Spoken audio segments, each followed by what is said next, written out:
انہی دنوں اسے وہ بچہ ملا تھا۔ ہسپتال یوں ہی کسی کام کو گئی تھی، واپسی پر وہ مجمع دیکھا۔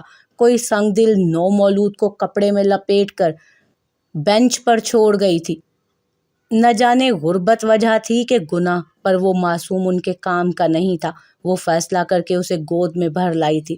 شمعون نے دیکھا، سنا اور کہا جو مرضی کرو، تو ایسے اسے گھر ملا تھا۔ میرا احتشام شمعون حسین وہ 4 دن کا تھا جب اس نے اسے سینے سے لگایا تھا، اور اب 4 سے ہوتا 14 کا ہو گیا تھا۔ لوگ سگی اولاد کو اتنا نہیں چاہتے ہوں گے جیسی محبت اسے اس سے تھی۔ ساری دنیا میں وہ اس کی سب سے متاع قیمتی تھا۔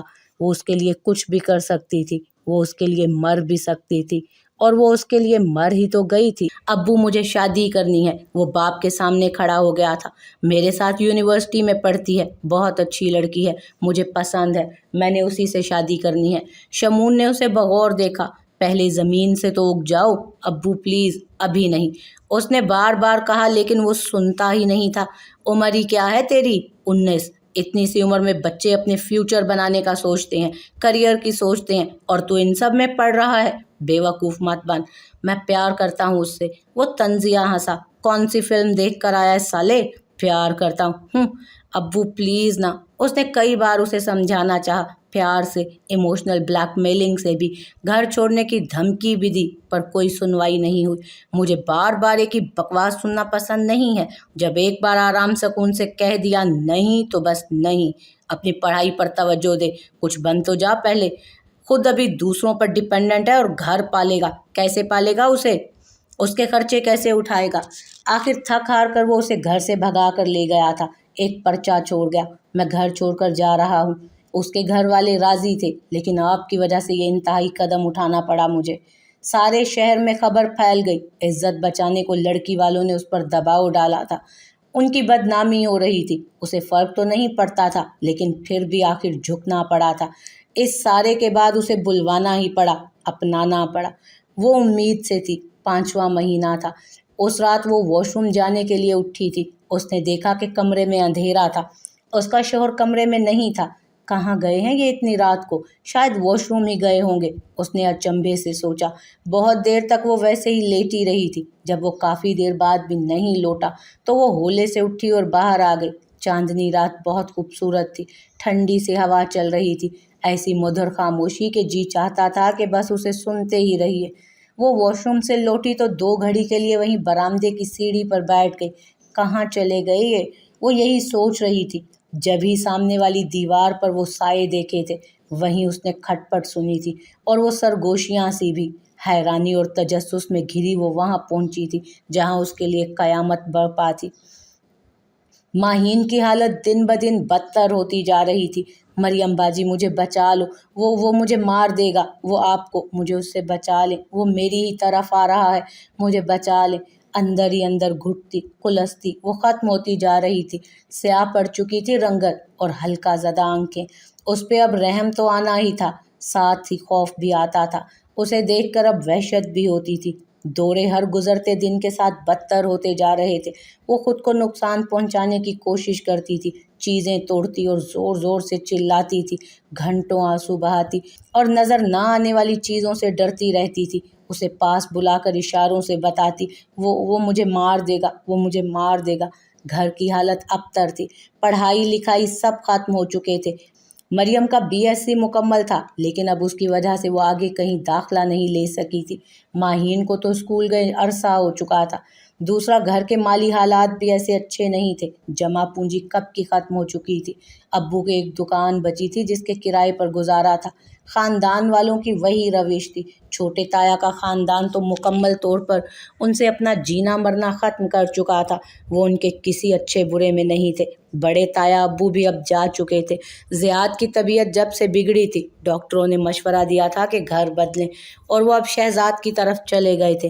اب وہاں کوئی بھی نہیں آتا تھا، وہاں اب اپنا کوئی بھی نہیں رہا تھا ان کا۔ اس ماہر نفسیات کی شہرت دور دور تک پھیلی تھی۔ وہ اپنے کام میں ماہر تھا، وہ انسان کی نفسیات سمجھنے میں عبور رکھتا تھا، اپنے شعبے میں جادوگر مانا جاتا تھا۔ وہ اس کا پتہ مریم کے ایک دوست نے بتایا تھا۔ میری ایک کزن کو بھی ایسے ہی دورے پڑتے تھے مریم، تمہاری بہن کی طرح۔ ڈاکٹروں نے جواب دے دیا تھا۔ بہت عامل بدلے ہم نے، تعویذ بھی کروائے، پر کوئی حل نہیں نکلا۔ پھر ان ڈاکٹر صاحب کو دکھایا، تم یقین نہیں کرو گی، وہ دنوں میں ٹھیک ہو گئی۔ مریم کی آس بندھی تھی۔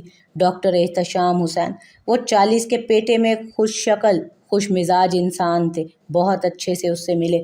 اس کا علاج تو ممکن ہے نا ڈاکٹر؟ مریم نے بڑی آس سے پوچھا تھا تو وہ ہولے سے مسکرا دیے۔ ممکن تو دنیا کی ہر شے ہے، اگر صدقے دل سے ایمان لاؤ تو۔ انہوں نے ہی مشورہ دیا تھا کہ اسے ہسپتال میں داخل کروا دیا جائے۔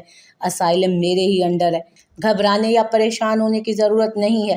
آپ یہی سمجھو کہ وہ میری نگرانی میں رہے گی۔ وہ خرچے کی وجہ سے پریشان تھی، بھلے وہ سیمی گورنمنٹ ادارہ تھا، لیکن اخراجات تو تھے ہی۔ اس نے اپنے اور ماں کے بچے کچے سارے زیورات بیچ ڈالے تھے، گھر کی ہر قیمتی شے، اور آخر میں دکان بھی بیچنے کا فیصلہ لے لیا تھا۔ دوست کے ہی والد کو اس نے کہا، جو پہلا خریدار ملے انکل، مجھے اپنی بہن کا علاج ہر ممکن صورت میں کروانا ہے، بیچ ڈالیے اسے۔ اس کا علاج شروع ہو چکا تھا۔ وہیں وارڈ میں اسے ایک کمرہ مل گیا، مریم اس کے ساتھ ہی ہوتی تھی۔ اس کے ڈاکٹر احتشام کے ساتھ سیشن ہوتے تھے، ذہنی الجھنیں جو انہیں آہستہ آہستہ سلجھانا تھی۔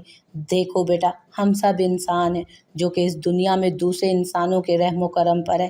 اب وہ ہمارے ساتھ ویسا سلوک کریں گے جیسا ان کے ساتھ ہوا ہوگا، یا جیسا سلوک انہوں نے سیکھا ہوگا۔ یہ اہم نہیں کہ ہمارے ساتھ کیا ہوا، اہم یہ ہوتا ہے کہ ہوا کیوں۔ انہوں نے اس دن مریم سے کہا تھا، وہ مجھے ایک دم سب نہیں بتائے گی، لیکن مجھے سب جاننا اسی سے ہے، اس کی کہانی اس کے لفظوں میں ہی۔ لیکن اس کا مطلب یہ نہیں کہ کوئی اور اس سے بات نہیں کر سکتا یا اس کی مدد نہیں کر سکتا۔ آپ اس سے بات کرنا نہیں چھوڑیں گی۔ وہ خاموشی سے سنتی رہی۔ اسے اکساؤ کہ وہ بات کرے، کسی دوست کی طرح اسے زندگی کی طرف لوٹنے پر اکساؤ، اور زندگی جینے کے لیے بھی۔ وہ روز صبح اور شام اسے لیے واک کے لیے اسائلم کے گارڈن میں نکل آتی تھی، چھوٹی چھوٹی باتیں، یادیں، ہنسی مذاق کرتے ہوئے۔ ایسے ہی ایک شام جب وہ دونوں بہنیں واک کے لیے نکلی تھیں، ماہین نے اسے دیکھا۔ وہ ایک انسان جسے وہ ساری زندگی نہیں بھول سکتی تھی، وہ ابرار تھا۔ وہ ماہین کی زندگی میں بدبختی کی بنیادوں میں سے ایک تھا۔ ایک وہ شخص تھا جو اس کا ایسا نقصان کر گیا تھا کہ اس کی بھرپائی ممکن ہی نہیں تھی، اسے پتہ بھی نہیں چلا تھا، اور وہ شخص اس کی ذات میں لوٹ مار مچا کر اسے کنگال کر گیا تھا۔ وہ اسے دیکھتے ہی ہتھے سے اکھڑ گئی تھی۔ تم نے مجھے برباد کر دیا، میں قتل کر دوں گی تمہیں، تم نے مجھے کہیں کا نہیں چھوڑا، تم نے مجھے۔ مریم نے اسے بمشکل سنبھالا تھا، چہرے کے رنگ تو ابرار کے بھی اڑ گئے تھے۔ وہ اسے بپھرتا دیکھ کر فرار ہو گیا تھا۔ وہ تو چلا گیا، لیکن وہ وہیں رہ گئے۔ اتنے دنوں سے ایک ایک ٹکڑا جوڑ کر جو مریم نے اپنی بہن کے وجود کو مجسم کیا تھا، وہ پھر سے پاش پاش ہو گیا۔ میں برباد ہو گئی، کچھ بھی نہیں بچا۔ میں کیوں بچی رہ گئی؟ میں مر کیوں نہیں گئی؟ یہی تو مدعا ہے، یہی تو بے بسی کی آخری حد پر کھڑے انسان کی آخری خواہش ہے۔ اتنا کچھ ہو گیا تو پھر موت کیوں دور کھڑی ہے؟ بس حسرت سے دیکھتی رہی۔ اس کی حسرت کاہے حسرت رہ گئی۔ ایسے تو وہ کبھی ٹھیک نہیں ہو پائے گی ڈاکٹر، مریم نے ڈاکٹر سے کہا تھا۔ یہ تو روز ہوگا، میں سالوں کی ریاضت سے اسے کرچی کرچی جوڑوں گی، اور وہ ایک لمحے میں چور چور ہو جائے گی۔ یہاں تو ہر طرف اس کے مجرم ملیں گے۔ آج ابرار نظر آیا ہے، کل پرسوں تائی تایا میں سے کوئی مل جائے گا، اور پھر زیاد۔ وہ ایک لمحے کو رکی تھی۔ وہ شخص نظر آتا تو کرچیاں بس اس کی چھوٹی بہن کی نہیں ہوتی تھیں۔ وہ شخص نظر آتا تو اسے اپنا دل سنبھالنا بھی مشکل ہو جاتا۔ وہ جن حالوں میں تھا، اسے دیکھتا تو وہ اندھی بہری ہو جاتی اور بس اس کی طرف ہی دوڑ پڑتی۔ میں اسے زندہ دیکھنا چاہتی ہوں ڈاکٹر صاحب، بس یوں سانس لیتا ہوا نہیں، میں اسے زندگی جیتا ہوا دیکھنا چاہتی ہوں۔ وہ اسی کو ہی بغور دیکھ رہے تھے۔ میں اسے ان سب سے، اس ماحول سے، اس کے ماضی سے دور لے جاؤں گی، کہیں بھی، کسی بھی شہر، کسی بھی ملک، کہیں بھی، یہاں سے بہت دور۔ لیکن اس نے فیصلہ کن لہجے میں کہا تو ڈاکٹر نے اس بات میں سر ہلایا۔ ہاں ٹھیک ہے، اپنے پیاروں کے لیے جو بھی فیصلہ لیا جائے اس کا احترام ہونا چاہیے۔ انہوں نے رسان سے کہا تھا، میرا تمہاری بہن کی مدد کرنا اس بات سے منسوب نہیں کہ وہ میری پیشنٹ ہے، وہ کہیں بھی ہو، دنیا کے کسی بھی کونے میں، کہیں بھی، پر میری مدد حاضر رہے گی۔